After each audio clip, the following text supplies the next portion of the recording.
Good morning students. आप लोगों की कमेंट पर मैं आप लोगों के लिए वार्षिक आकलन 2022-23 विषय विज्ञान जो 17 अप्रैल 2023 को होने वाला है, जिसका पूर्णांक रहेगा 80 नंबर का और ये कक्षा 7वीं का है, तो ये लेकर के आया हूँ। यदि लास्ट तक देख के जाते हैं तो 80 में 80 नंबर आप बिल्कुल पाएंगे और यदि नहीं जाते हैं तो आप मिस कर सकते हैं। तो पूरे 17 का 17 प्रश्नों का आंसर आप लोगों को देने वाला हूं। तो चलिए स्टार्ट करते हैं। और अभी तक चैनल को सब्सक्राइब नहीं किए तो सब्सक्राइब कर दीजिए। तो ये निर्देश दिए गए हैं, देखिए निर्देश आप पढ़ लीजिएगा।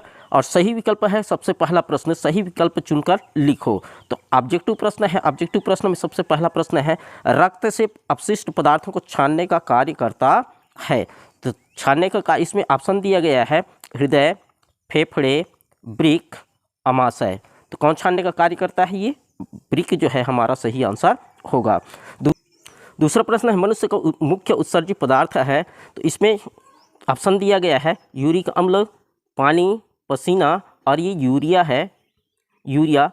तो इसमें सही आंसर हो जाएगा यूरिया, इसका सही आंसर होगा।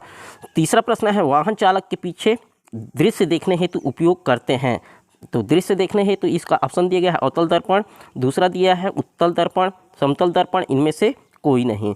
तो पीछे को देखने का कार्य करता है ये उत्तल दर्पण, ये इसका सही आंसर होगा। प्रश्न चौथा है, श्वसन तंत्र का सबसे महत्वपूर्ण अंग है। ऑप्शन दिया है नासिका गुहा, श्वास नली, फेफड़े, श्वसनी। तो ये तो आप जानते ही हैं, कमेंट करके जरूर बताइएगा।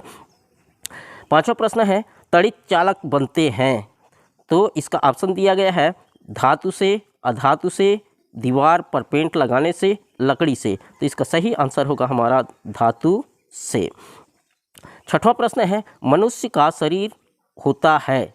ऑप्शन दिया है विद्युत का कुचालक, कभी सुचालक, कभी कुचालक, सुचालक और इनमें से कोई नहीं। तो इसका सही आंसर होगा सुचालक। अति लघुत्तरी प्रश्न में है, संधि या जोड़ किसे कहते हैं या कितने प्रकार के होते हैं? तो इसका आंसर हो जाएगा संधि वह स्थान है जहां एक हड्डी दूसरी हड्डी से जुड़ी होती है, जोड़ या संधि कहलाता है। जोड़ के प्रकार निम्नलिखित हैं, कब्जा जोड़, इसमें कुहनियाँ या तथा हाथ पैर की अंगुलियों का जोड़ होता है। दूसरा सर्पी जोड़, यह कलाई, टखने, मेरुदंड की हड्डियों के बीच होता है। तीसरा कंदुक खली का जोड़, इस जोड़ पर सभी दिशा में गति की जा सकती है, जैसे गर्दन को चारों दिशाओं में घुमाना। आठवां प्रश्न है, प्लाज्मा क्या है? प्लाज्मा रक्त का तरल भाग है जिसमें 92% पानी होता है, शेष 8% में भोज्य पदार्थ, उत्सर्जित पदार्थ और खनिज लवण होते हैं। ये 4 नंबर का प्रश्न है। प्रश्न 8वां है, प्रकाश के विभिन्न स्रोतों के नाम लिखिए। तो प्रकाश के विभिन्न स्रोत हैं सूर्य, चंद्रमा, मोमबत्ती, जुगनू, इसके अलावा और भी कुछ लिख सकते हैं। प्रश्न 9वां है, परावर्तन किसे कहते हैं? तो प्रकाश का परावर्तन, जब प्रकाश की किरणें किसी चमकदार सतह से टकराती है और पुनः उसी माध्यम में लौट जाती है, तब इस क्रिया को प्रकाश का परावर्तन कहते हैं। प्रश्न 10वां है, हम गर्मी के दिनों में सफ़ेद या हल्के रंग के कपड़े क्यों पहनते हैं?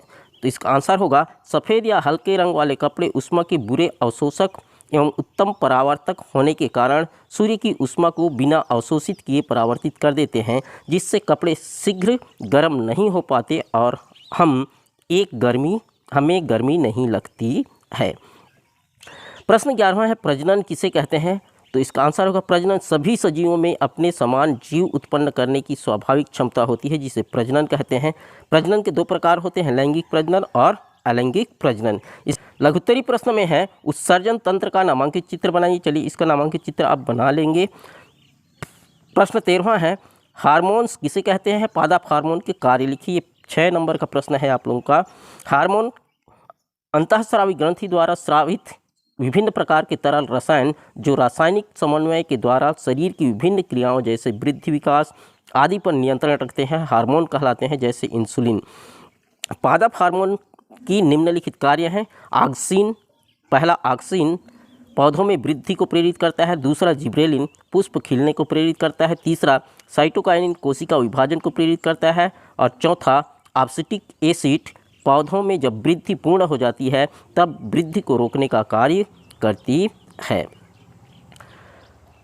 प्रश्न 14 है, तड़ित आघात से सुरक्षा के लिए क्या सावधानी बरतनी चाहिए? तो तड़ित आघात से सुरक्षा के लिए निम्नलिखित सावधानी बरतनी चाहिए। पहला, तड़ित आघात से सुरक्षा के लिए हमें इमारतों भवनों से में तड़ित चालक लगाना चाहिए। दूसरा, जब तड़ित आघात हो रहा हो तब हमें पृथ्वी के अंदर नहीं जाना चाहिए। तीसरा, तड़ित आघात के समय पहाड़ी वाले क्षेत्रों में नहीं जाना चाहिए। और यदि आप लोगों को पूछ दिया जाए कि विद्युत आघात से बचने के लिए आप क्या सावधानी बरतेंगे, तो इसका आंसर भी आप लिख सकते हैं। दीर्घोत्तरी प्रश्न में प्रश्न 15 है, मनुष्य में पाचन तंत्र का नामांकित चित्र बनाइए या विद्युत घंटी का नामांकित चित्र बनाकर उसकी कार्यविधि को लिखिए। चलिए इसका आंसर आप देख लीजिएगा। और प्रश्न में पूछा जाता है पादप कोशिका और जंतु कोशिका नामांकित चित्र बनाइए और मानव तंत्रिका तंत्र का नामांकित चित्र बनाइए। ये 17वां प्रश्न होगा। आशा ही ये वीडियो आप लोगों को पसंद आया होगा और इसमें से आप लोगों को बहुत कुछ प्रश्न आप लोगों को देखने को मिलेगा।